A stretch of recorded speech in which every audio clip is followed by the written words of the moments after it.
నమస్తే, నేను మీ Rajendra. For the పీపుల్కి స్వాగతం.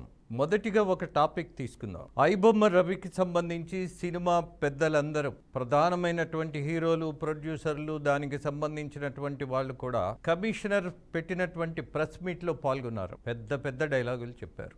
ఎంత గొప్పోళ్ళు రా వీళ్ళు, అసలు నేరాన్ని కానీ అవినీతిని కానీ భరించలేనటువంటి మనస్తత్వం అన్నట్టుగా మాట్లాడిన కొంతమంది ఉన్నారు. ఒక ప్రొడ్యూసర్ అయితే ఎన్కౌంటర్ చేసేమన్నాడు ఆ రవి అన్నతన్ని. ఫైన్, కోపం ఉంటే ఉండొచ్చు. ఒక్క ప్రశ్న ఇక్కడ వేయాలనిపిస్తుంది. చాలా మామూలుగానే మాట్లాడుకుందాం. కసబ్ అనేవాడు ఎవడు?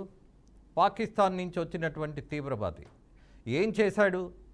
బొంబాయి నగరంలో చేసినటువంటి పేలుళ్ళు మొత్తం భారతదేశం పరువు తీసింది, అలాగే ఉనికిని ప్రశ్నార్థకంగా మార్చింది.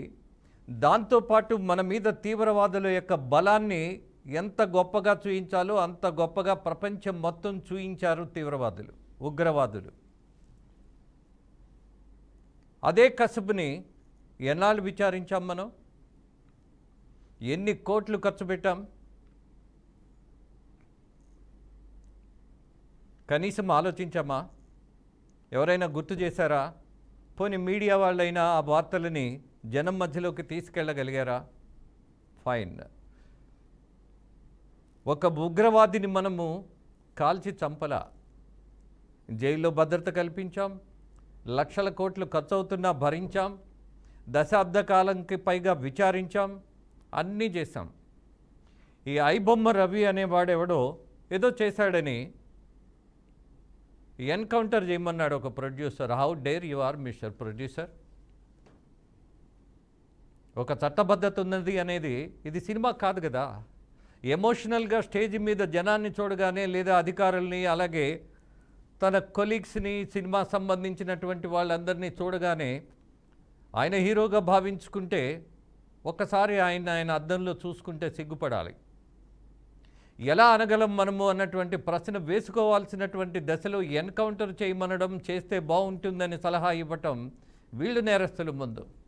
ఎలా పడితే అలా మాట్లాడేయటం అనేది ఇవాళ చాలా హక్కుగా భావిస్తున్నారు కొంతమంది.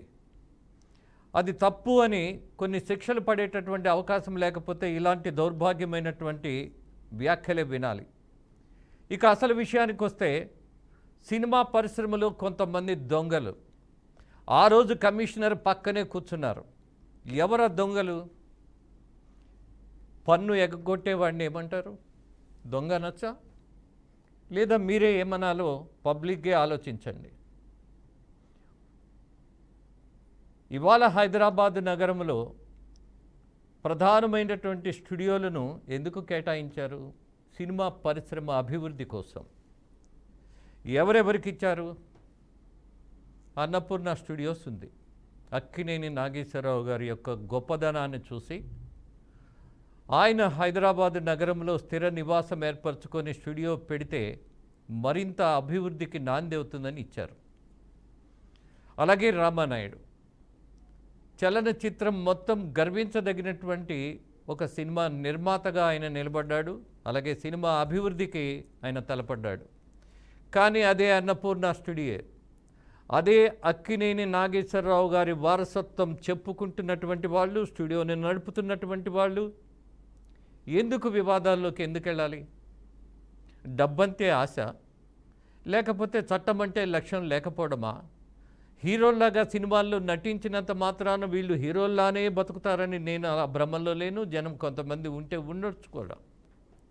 బట్ నిజం తెలిసినప్పుడు ఎంత ఆశ్చర్యం వేస్తుందంటే, ఆకలితో ఉన్నవాడు కొట్టుకు తిన్నా తప్పు లేదు అన్నది సిద్ధాంతం. కానీ బలిసినవాడు కూడా కొట్టుకు తిందాము, దట్టు లేనివాడి ఆదాయంలో మనము లాగేద్దాము అనంటే అంతకంటే నేరం మరొకటి ఉంటుందా? రికార్డెడ్గా అన్నపూర్ణ స్టూడియో విస్తీర్ణం ఎంత అనంటే 1,92,066. ఇది మొత్తం విస్తీర్ణం. కానీ వాళ్ళు చూయించింది ఎంత అనంటే కేవలం వేలలో మాత్రమే చూయించారు. పన్ను దేనికి కడుతున్నారు? అబద్ధపు డిక్లరేషన్. ఉన్న విస్తీర్ణం ఎంత అంటే 1,92,000 ఉంటే, కానీ బల్దియాకు చెప్పింది మాత్రం అబద్ధం, పచ్చి అబద్ధం. అలాగే రామనాయుడు స్టూడియో 68,276 గజాలు ఇవాళ దాని విస్తీర్ణం. కానీ బల్దియాకి ఎంత చూయించారు? కేవలం 2,000. I can tell you the truth. కానీ వీళ్ళు కట్టాల్సిన పన్ను ఎంత అనంటే 2,73,104 రూపాయలు ట్యాక్స్గా కట్టాలి. కానీ ఎంత కడుతున్నారో తెలుసా? కేవలం 7,614 రూపాయలు. బీదవాళ్ళు కదా, అందుకని కట్టలేక వాళ్ళే మ్యానిపులేట్ చేసి తగ్గించుకొని కడుతున్నారు. వీళ్ళు నిజాయితీ పరులు, వీళ్ళు గొప్పవాళ్ళు. ఈ దేశంలో నేరస్తుల గురించి మాట్లాడడానికి వీళ్ళకి అర్హత ఉందట. వీళ్ళని పోలీస్ కమిషనర్ పిలుస్తారట, వీళ్ళు కూర్చొని వ్యాఖ్యానాలు చేస్తారట, మనం వినాలట. What to say? ఏమని మనం ప్రశ్నిద్దాం? అన్నపూర్ణ స్టూడియో నష్టాల్లో ఉండి కష్టాల్లో కట్టలేనటువంటి బలహీనమైనటువంటి పరిస్థితిలో ఉందా? 1,92,000 విస్తీర్ణం ఉన్నటువంటి అన్నపూర్ణ స్టూడియో చూయించింది ఎంతో తెలుసా? 49,032 మాత్రమే చూయించింది. పర్మిషన్ తీసుకుంది. ఎందుకని? ట్యాక్స్ కట్టకుండా ఎగవేయటానికి.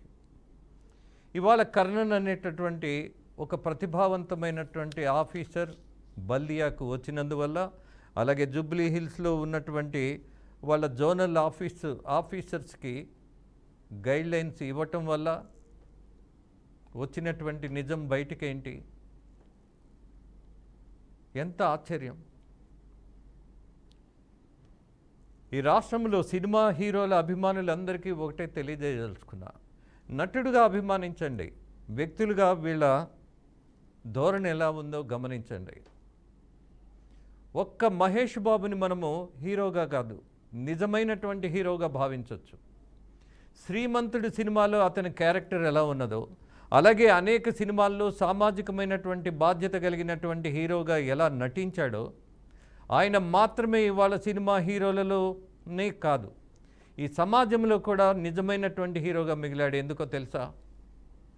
సంవత్సరానికి ఎన్ని లక్షల కోట్ల ఖర్చైనా సరే 2,000 మందికి పైగా గుండె ఆపరేషన్లు చేయించగలిగినటువంటి విశాలమైనటువంటి మనస్తత్వం ఉన్నటువంటి హీరో మహేష్ బాబు. మరి ఈ హీరోలు చేస్తున్నదేంటి? You take mister Nagarjuna, you take mister Venkatesh. Maybe వెంకటేష్ని నేను అనలేను, బికాజ్ ఆయన వ్యాపార వ్యవహారాల్లో పెద్ద పార్టిసిపేషన్ ఉండదు. బట్ అన్నపూర్ణ స్టూడియో మొత్తం నాగార్జున హీరో చేతుల మీదుగానే వెళ్తుంది. మరి ఈ హీరో చేసిందేంటి? ఇవాళ ఉన్నటువంటి ముఖ్యమంత్రి ఆయన అక్రమ కట్టడం అని చెప్పేసి కట్టేసి కూల్చేసి వార్తల్లోకి ఎక్కినటువంటి నాగార్జున మళ్ళీ ఇది నాది కాదు అని వదిలేశారు అని అంటే, నీది కానిది నువ్వు కబ్జాలో పెట్టుకున్నావని అర్థమే కదా. సో ఇక్కడ హీరోలాగా నేను వీళ్ళ మీద విమర్శ చేసేటటువంటి పరిస్థితి విమర్శ కాదు, ఇది నిజం. ఒక విశ్లేషణలో ఉన్నటువంటి లోతు ఏంటో దాన్ని గ్రహించమంటున్నా. వ్యాపార విస్తీర్ణాన్ని తక్కువగా చూపించటం, ట్రేడ్ లైసెన్స్ ఫీజుల్లో భారీగా తేడా, ఎలా మిగుల్చుకోవాలన్నది. పోనీ అది కోట్లయితే నేను పెద్ద ఆశ్చర్యపోను. ఇన్ని కోట్లు ఎలా కడతారులే పాపం, ఏదో ఒక సదుపాయం వెతుక్కుంటారులే అని నేను భావించవచ్చు. కానీ అలా లేదు, లక్షలు మాత్రమే. మొత్తం సంవత్సరానికి వీళ్ళు ఎగ్గొట్టాలనుకున్నది వాళ్ళ సినిమా హీరో రెమ్యునరేషన్స్లో 1% కూడా ఉండదు. ఎందుకు ఇంత కక్కుర్తి? ఇవాళ చాలామంది రాజకీయ నాయకులు మాట్లాడుతుంటారు, ఆంధ్రాలో పెత్తనం ఏంటి, ఇక్కడ మీడియా వాళ్ళు ఇక్కడికి వచ్చి ఏంటి గోలా అని. అసలు మీడియాకు ప్రాంతం ఉండదు సోదరా. కానీ ఇక్కడ సినిమా తెలంగాణ బిడ్డల భూములే పంచారు మీరు.